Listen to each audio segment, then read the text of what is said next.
자, 오늘 말씀의 제목은요, 로뎀나무 아래서라는 제목으로 이번 휴가철에 잘 맞는 말씀이 뭘까 한번 생각해 봤습니다. 여러분 아시는 대로 엘리야는 그 누구도 해내지 못한 많은 일을 해낸 하나님의 종이었습니다. 대표적으로 엘리야 하면은 우리가 생각나는 것은 갈멜산 영적 전투가 아니겠습니까? 온 이스라엘이 다 자신을 등지고 있는 상황 가운데서 심지어 이 3년 6개월의 기근이 엘리야 때문이라고 하는 이런 오해 속에서 미움을 받던 엘리야가 온 백성들이 지켜보는 가운데 거짓 선지자 850명과 전쟁을 하는, 영적 전쟁을 하는 이런 엄청난 싸움에서 승리한 사람입니다. 그리고 비를 내리는 기도도 해서 비도 내렸습니다. 그런데 오늘 본문을 함께 읽어보면 죽기를 구하고 있습니다. 로뎀나무 아래에 앉았다가 누웠다가 하면서 죽기를 구하고 있는 이 처량한 모습, 믿음 없어 보이는 그런 낙심한 엘리야의 모습을 볼 수가 있습니다. 이런 모습이 우리 성도님들 가운데도 많이 있을 수 있다는 거죠. 우리가 어떤 우리 심리적인 상태도 기복이 이렇게 있을 수 있는 것처럼요, 영적으로도 우리가 충분히 기복이 있을 수 있다는 것입니다. 항상 성령 충만하고 항상 말씀 충만하고 은혜 충만하면 얼마나 좋겠습니까? 그러나 우리가 그렇게 괜찮다고 생각했던 그런 성도님이나 믿음의 우리 선배들도 어느 날 갑자기 변덕스럽게 굴 때도 있고요, 짜증을 막 부릴 때도 있고, 왜 승질을 이렇게 확 낼 때도 있고, 그럴 때가 있다는 거죠. 다 우리가 영적으로 육적으로 다 이렇게 기복이 있을 수가 있습니다. 오늘 엘리야가 당한 이런 상황은 영적 침체라고 이렇게 대표적으로 이야기를 합니다만은, 영적으로 보면 아주 제가 오늘 설교를 준비하면서 저는 이게 잘 의학적으로 잘 모르니까 많이 좀 찾아봤는데, 아마도 이런 상황 같은 것을 우리는 영적 우울증이 아닌가, 영적 공황장애라든지 이런 여러 가지 얘기할 수 있겠지만 좀 그런 상태가 아닌가, 심각한 상태가 아닌가, 죽음을 생각하고 또 아무것도 할 자신감이 없고 의욕이 없고 그냥 단지 숨고 싶고 죽고 싶고, 이런 상황이 지금 엘리야의 상황이라고 하는 것입니다. 그토록 위대한 하나님의 사람인데 그럴 수가 있다는 것입니다. 이런 엘리야를 향해서 감히 저와 여러분이 요 장면만을, 읽은 장면만을 보고서 야, 이 엘리야 당신 기도 안 해서 그래요? 믿음이 없어서 그래요? 당신 그런 신앙생활해서 어떻게 되겠어요? 어떻게 이스라엘을 회복시킨다 그러겠어요? 라고 책망할 수 있겠느냐 하는 것입니다.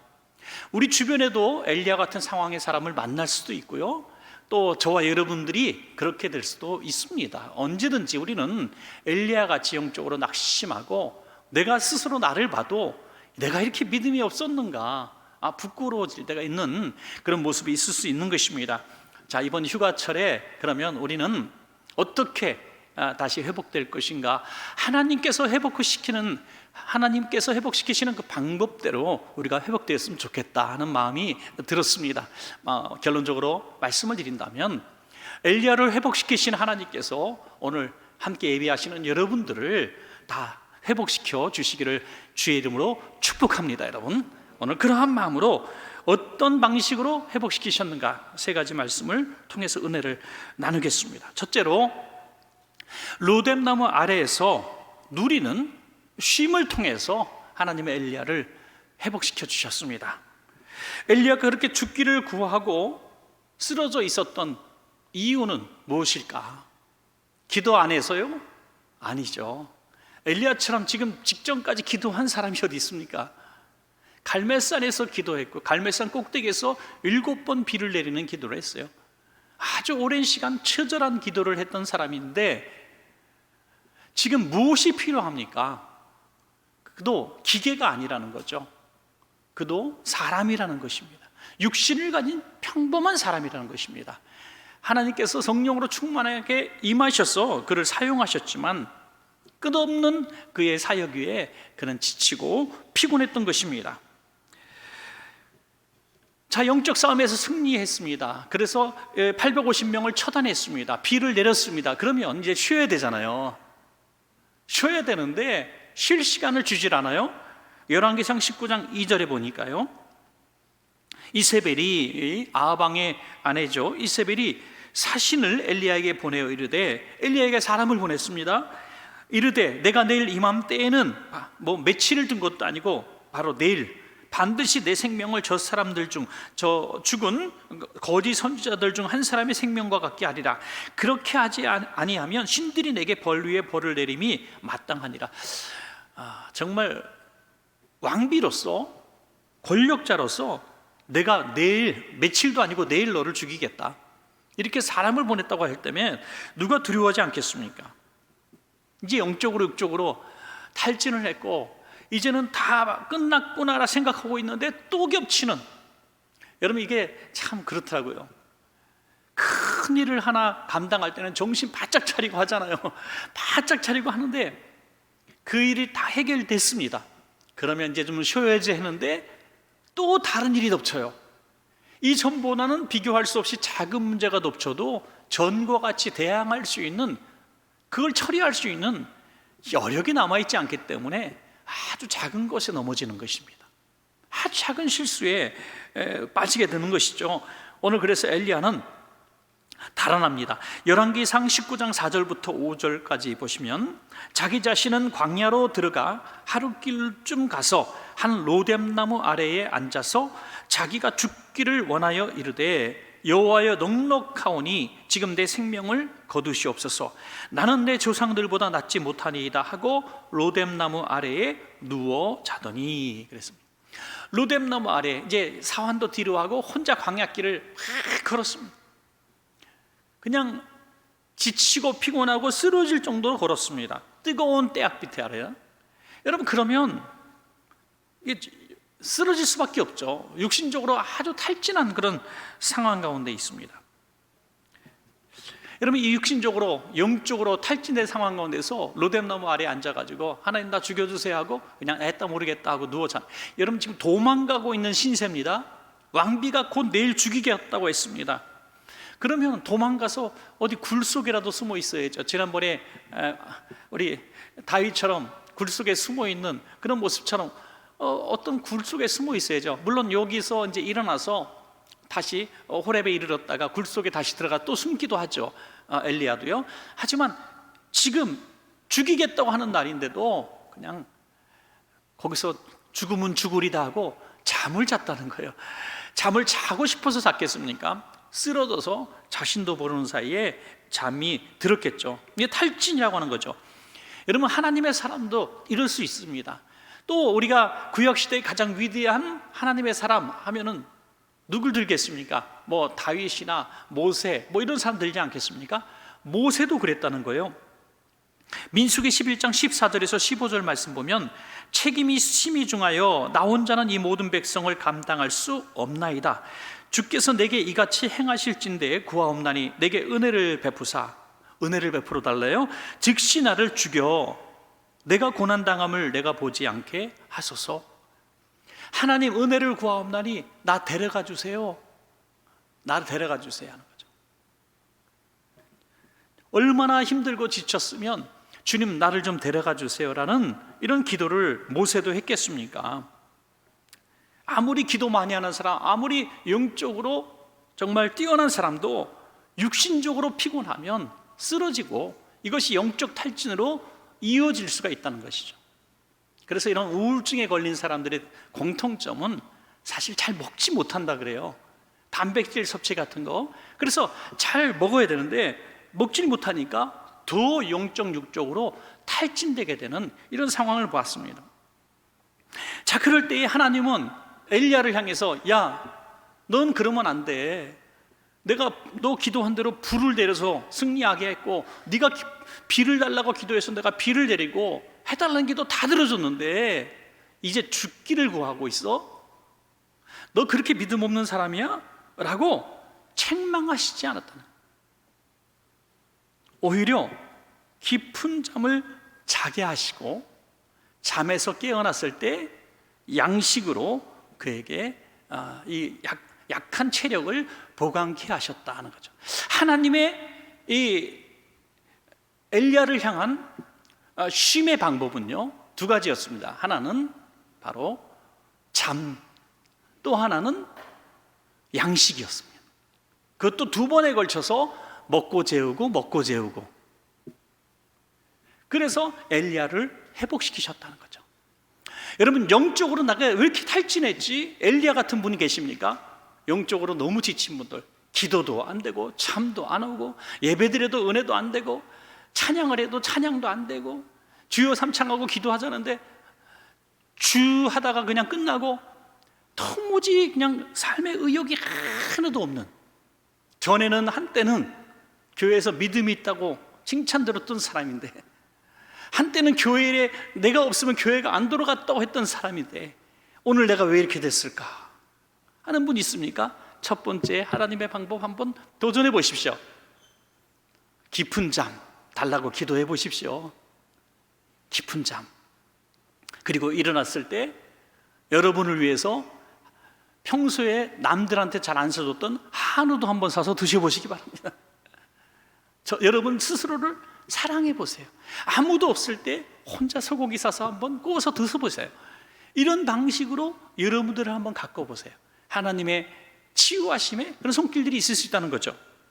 여러분, 목사님들도 힘들면 기도원에 가곤 하죠. 기도원에 가서 쉬고 오고 또 기도도 하고. 목사님이 어느 날 교회에서 나 너무 기도가 부족해서 기도 좀 하고 오겠습니다 하고, 이번 주일은 우리 전도사님이 설교해 주세요 하고 주일 한 주를 걸치고 한 10여일 동안 기도원에서 기도하다가 오셨어요. 다음 한 주 후에 강단에 서셨는데 얼굴이 그냥 번쩍번쩍 빛나고 너무 멋있는 거야. 그래서 성도들은 생각했습니다. 우리 목사님이 모세가 변화산에서 주님 만난 것처럼 우리 목사님 기도원에서 하나님 만났나 보다, 이렇게 생각했어요. 근데 그게 아니라 목사님이 열흘 동안 계속 먹고 자고 해갖고 얼굴이 해처럼 빛난 거였어요. 여러분, 기도원마다 목사관이 있어요. 목사관이 있으면 다른 이제 평신도 숙소보다 조금 이렇게 좀 좋게 해놓기도 하고 그러죠. 2인 1실로 해놓고요. 그런데 철칙이 있습니다. 웬만한 기도원도 다 철칙이 있습니다. 목사관에 있는 분들은 집회 때 절대 부르지 않는 철칙. 어떤 강사가 와도 집회를 해도 목사관에 가서 목사님들 깨우지는 않습니다. 네. 목사님 기도원에 집회 참석하시 절대, 그러면 그 기도원 안 돼요. 왜? 목사님들은 기도원에서 쉬러 가는 경우가 참 많거든요. 너무 매일매일이 목회인데, 매일매일이 설교고, 매일매일이 예배인데, 예배 없는 세상을 그리워해서 거기 갔는데 거기서 또 예배를 보라 그러면 지치고 피곤하잖아요. 여러분, 이 아무리 영적으로 정말 오랜 훈련을 쌓아도요, 육신이 약해지면요, 육신은 쉬어야 합니다. 예. 어떤 목사님이, 일사에 계신 한 목사님 얘기를 들었는데, 이분은 목회에 딱 개척을 하면서 선포를 했어요. 나는 매일 저녁 집회를 하겠습니다. 그래서 진짜 몇 년 만에 큰 부흥을 이뤘어요. 한 300명 정도가 모였어요. 그런데 목사님이 과로사에서 젊은 나이에 돌아가셨어요. 과로사로. 여러분, 사람은 기계가 아니에요. 하나님 그렇게 만들지 않으셨어요. 체력이 닿으면 쉬어야 됩니다. 주무셔야 해요. 그리고 좋은 음식 드셔야 합니다. 이게 하나님의 방법이었어요. 여러분의 체력이 지금 어느 정도 수준까지 왔습니까? 나 이러다 쓰러지지, 나 이러다 죽지 하면서도 계속 기도하면서 일하는 거 미련한 겁니다. 인간의 육체를 지으신 분이 하나님이십니다. 그러면 여러분 이번 휴가뿐이 아니라 육신이 탈진했을 때는 쉬시기 바랍니다. 예. 집에서 영상 예배하는 거 봐드릴 테니까 집에서 쉬시기 바랍니다. 그리고 좋은 음식 사서 드실 형편 안 되면 저한테 전화하시기 바랍니다. 예. 치킨 한 마리 쏴드리겠습니다. 그래서 드시고 주무시고 이게 하나님의 회복의 방법이었다는 거죠. 두 번째, 로뎀나무 아래에서 받은 위로가 있었다. 쉼으로 끝나지 않았습니다. 하나님의 회복의 방법은 위로였습니다. 열왕기상 19장 5절에 보니까 로뎀나무 아래에 누워 자더니 천사가 그를 어떻게 한다고요? 어루만지며, 이게 쓰다듬어 줬다는 거예요. 어깨, 시리에 빠진 사람, 대학 입시에 떨어진 우리 자녀, 사업에 실패한 남편, 지금 질병에 걸린 우리 성도님, 이런 분들 장례식장에 가서 만난 그런 성도님 어떻게 합니까? 어깨에 툭툭툭툭툭 두들겨주면서 허그해주면서 위로해주지 않아요? 그게 어루만짐이거든요. 괜찮아, 괜찮아 하면서 안아주는 거. 이런 성도님들 사이에서도 그런 일들이 있잖아요. 정말 나 하나님 나 어떻게 해요? 목사님 나 어떻게 해요? 집사님 나 어떻게 해? 나 이제 어떻게 해야 돼요? 막 갈 길을 잃고 방황했을 때 구역장님이나 우리 교역자들이 또 우리 장로님 권사님이 다 안아주면서 괜찮아요, 괜찮아요 하면서 어깨를 톡톡톡 두들겨준단 말이죠.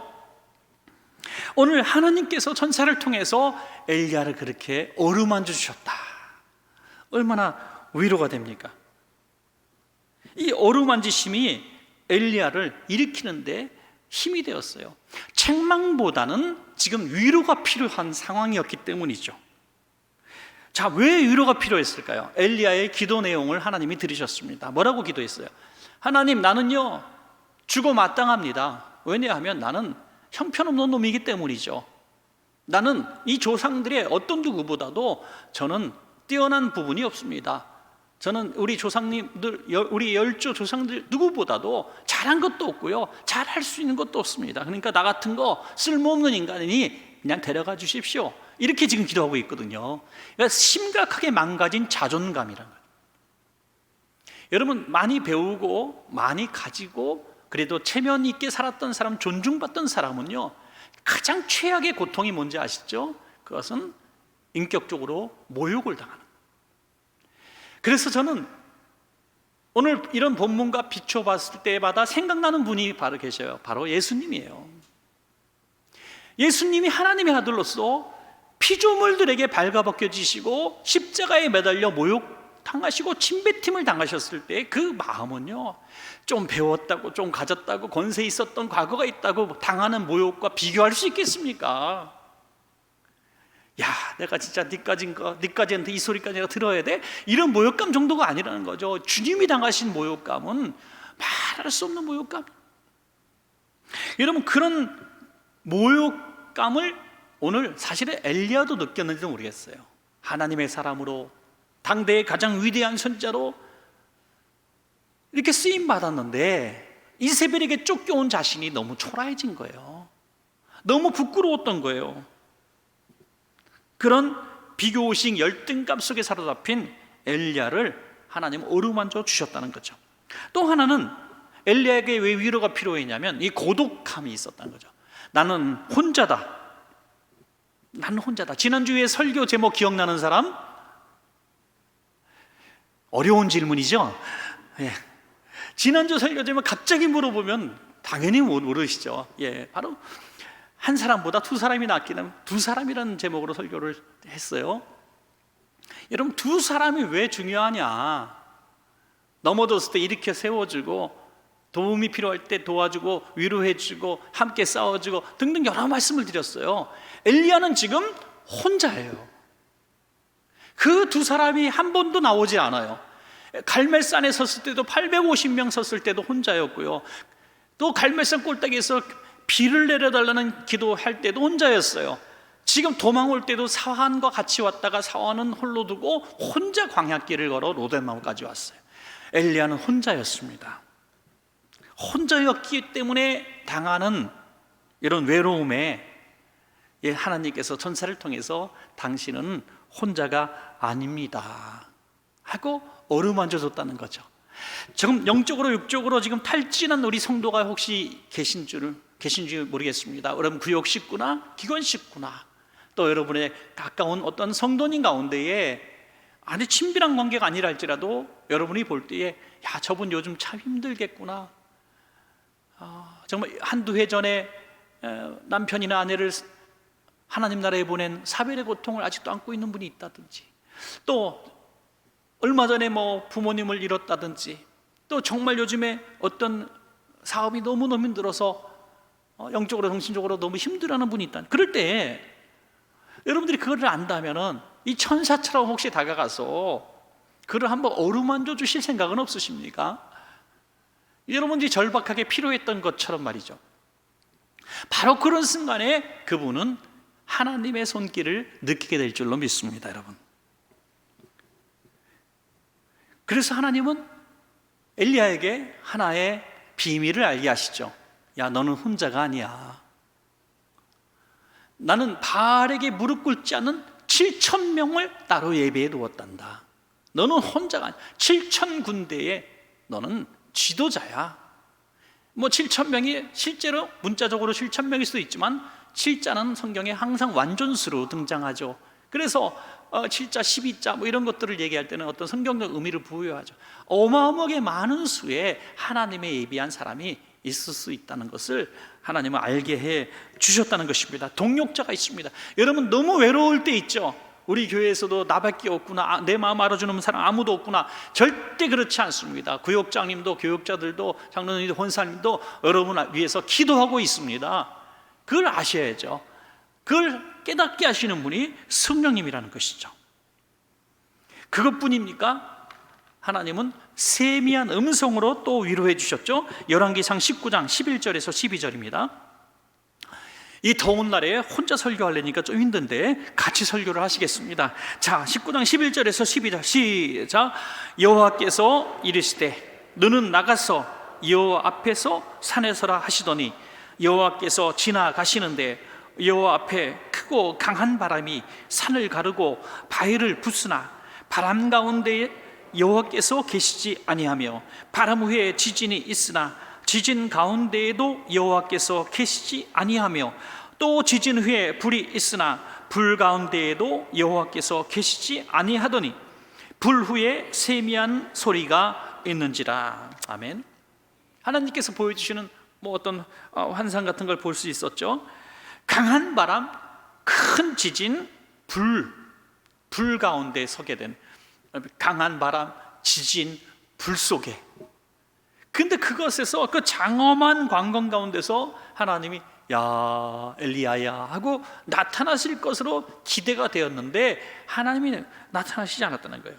그 모든 것들이 다 지나가고 아무런 현상이 일어나지 않는 평범한 상황 가운데서 무엇이 있었다고요? 세미한 하나님의 음성이 들렸다는 거죠. 조용한 시간에, 아무도 없는 시간에, 대단한 자연현상이 없는 그 조용한 세미한 시간에 하나님은 말씀하신다는 거죠. 여러분, 이런 세미한 하나님의 음성이 어떤 말씀일까요? 내게 용기를 주고 위로를 주고 힘을 주는 말씀이었다는 것입니다.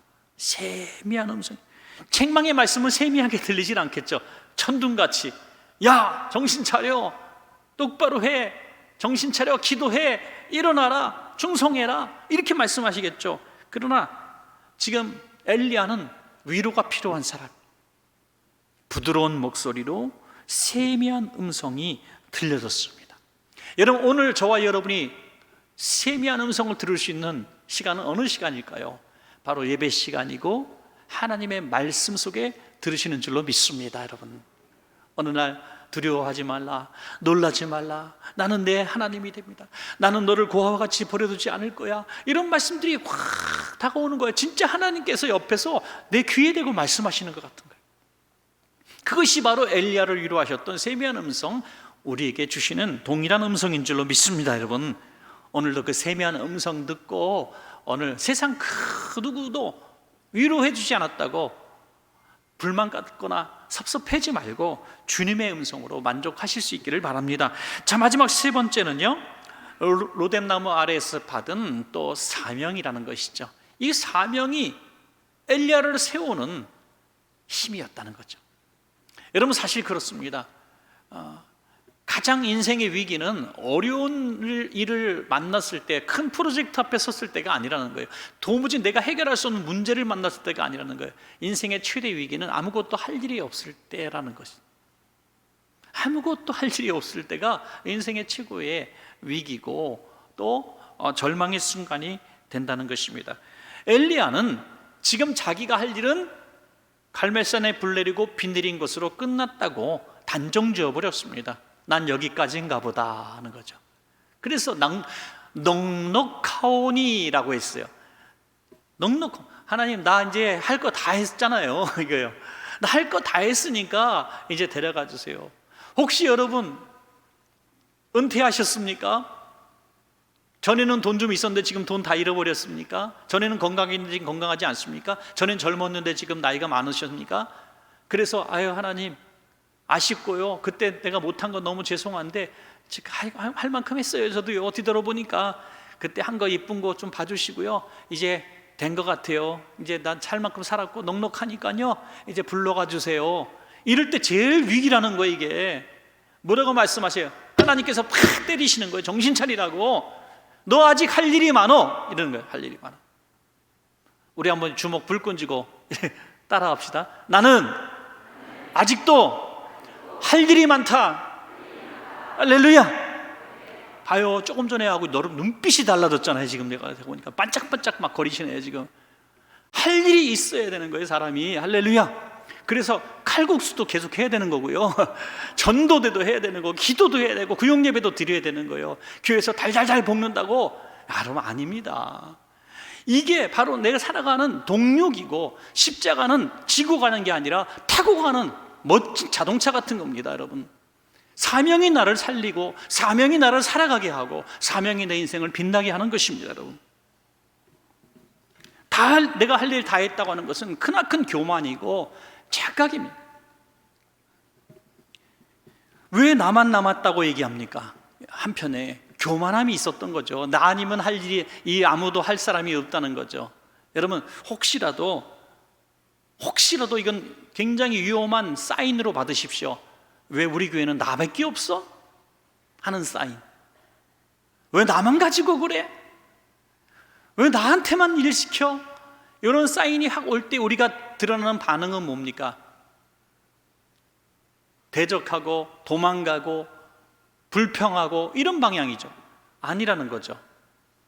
오늘 엘리야의 상황을 잘 살피시면서 혹시 내가 엘리야처럼 그런 것은 아닌가, 그 사명이 딱 내가 깨달아질 때에, 또 나에게 뭔가 하나님이 짐을 지려고 하실 때에 이것은 내게 복을 주시라는, 나를 살리시라는, 나를 회복시키시라는 하나님의 사인이 있다는 거죠. 여러분, 그렇습니다. 충성할 때 하나님이 영육 강건케 하시고 물질의 복도 주시는 거예요. 할 일도 없고 나만 먹고 잘 살려고 그러는데 하나님 왜 물질 복을 주셔요? 하나님도 그렇게 계산을 안 하세요. 하나님의 은혜는 은혜롭게 사는 사람에게 부어지는 거예요. 충성하는 사람에게 하나님 총탄도 주고 실탄도 주고 물질도 주는 거죠. 전쟁터에 있는 군인에게 그런 보급을 하듯이 열심히 하나님 나라 영광에서 쓰임받기를 갈망하고 구제하고 싶어하고 선교하고 싶어하고 대접하고 싶어하고 뭔가 교회에 힘이 되고 싶어해서 몸부림치면 하나님이 물질을 주시는 거예요. 그런 것들에 대해서는 전혀 관심이 없고 나만 잘 먹고 잘 살고 평안하게 살고 그러려니까, 사명을 잃어버리니까 물질이 점점 주는 거예요. 눈으로 보면서도 내가 자꾸 삶이 약화되는 거 보면서 그냥 그렇게 사는, 근데 삶이 그냥 하나님 앞에 가는 것만 소망을 갖고 사는 이 모습이 바로 엘리야의 지금의 모습이었다는 거죠. 이제 일어난 엘리야가 호렙산까지 뛰어갔을 때 이제 사명을 감당해야 되는데 또 어디 들어가요? 굴 속으로 또 숨어 들어가요. 아직 더 쉬고 싶었던 것 같아요. 자, 여기서 우리는 하나님의 정확하심을 보게 되는 거죠. 조금 전에는요, 로뎀나무 아래에서는 계속 괜찮아, 800일까지 해주시고 일어나면 또 먹이고 또 재우고 이랬던 하나님이 굴 속에서 자고 있는 것을 흔들어 깨워, 내가 어찌하여 여기 있느냐 책망하셨다는 거예요. 하나님 왜 이랬대 저랬대 하세요? 아까는 계속 자라매, 계속 먹으라며, 이제는 왜 자는 사람 깨우세요? 왜 이랬다 저랬다 하세요? 아니에요. 하나님은 아시는 거예요. 그때는 육신이 탈진되어서 그럴 수밖에 없었지만 지금은 그럴 몸이 아니라는 걸 아셨다는 거예요. 내가 너에게 건강 주고 내가 너에게 물질 주고 양식 주고 사명 줬는데 너는 왜 이게 누워 원색적으로 자빠져 자느냐, 이렇게 하시는 거예요. 지금요, 하나님 우리의 육신을 우리보다 더 잘 아시는 하나님, 사명 주셨을 때는 할 수 있기 때문에 주신다는 거예요. 할 수 없을 때 사명 주신 게 아니에요. 그러므로 나는 할 수 없으나 하나님은 하실 수 있느니라. 할렐루야. 내게 무슨 사명이 주어졌을 때 그 사명 붙들면 하나님은 생명도 연장시켜 주시는 하나님이세요. 그리고 사명 붙들어야 된다는 거죠. 열왕기상 19장 15절에서 16절 말씀 자, 우리 마지막으로 한 번 더 읽겠습니다. 시작. 여호와께서 그에게 이르시되 너는 내 길을 돌이켜 광야를 통하여 다메섹에 가서 이르거든 하사엘에게 기름을 부어 아람의 왕이 되게 하고 너는 또 nim시의 아들 예후에게 기름을 부어 이스라엘의 왕이 되게 하고 또 아벨 무홀라 사밧의 아들 엘리사에게 기름을 부어 너를 대신하여 선지자가 되게 하라. 하나님은 그 자기의 사명의 승계를 분명히 하게 하셨습니다. 이후에는 또 엘리사에게 자기의 일을 맡기는 모습까지 보이죠. 그러니까 이 예후가 어떤 사람입니까? 바로 이세벨과 아합에게 대항하는 대항마로서 세우실 만한 왕이었죠. 자기는 완수하지 못했던 이 모든 일들의 마무리를 할 사람까지 세우고 자기의 선지자의 사명을 감당할 수 있는 자기보다 갑절의 은사를 구하는 엘리사에게 모든 직임을 위임하고 그걸 비로소 하나님께서 부르셨습니다. 이제 끝났다는 거죠. 사명이 끝나고 안 끝나고의 시기는 우리가 결정하는 게 아니라 하나님이 결정하신다는 거죠. 하나님이 결정하시는 것입니다. 그러므로 우리에게는 교만이 아닌 순종이 있을 수밖에 없는 것입니다. 말씀을 맺겠습니다. 하나님은 오늘 저와 여러분에게도 동일하게 행하시는 하나님이십니다. 쉼을 주시고 위로하시고 우리를 다시 살려주십니다. 그래서 어떻게 하신다고요? 다시 하나님의 뜻대로 살아가게 하시는 사명을 주신다는 거죠. 이번 여름에 여러분들 꼭 이 쉼과 위로를 받으시고 또 그런 쉼과 위로를 주는 사람이 되셔서 오늘 아름답게 회복되시고 그리고 우리 교회가 다시 일어나서 이제 코로나 정말 끝자락에 서 있다고 생각을 하는데요. 이제 코로나 이제 대항하여 우리가 벌떡 일어나서 우리가 코로나 이전보다도 더 갑절이나 하나님께서 기뻐하시는 교회로 성도로 다시 쓰임 받기를 간절히 소원합니다, 여러분.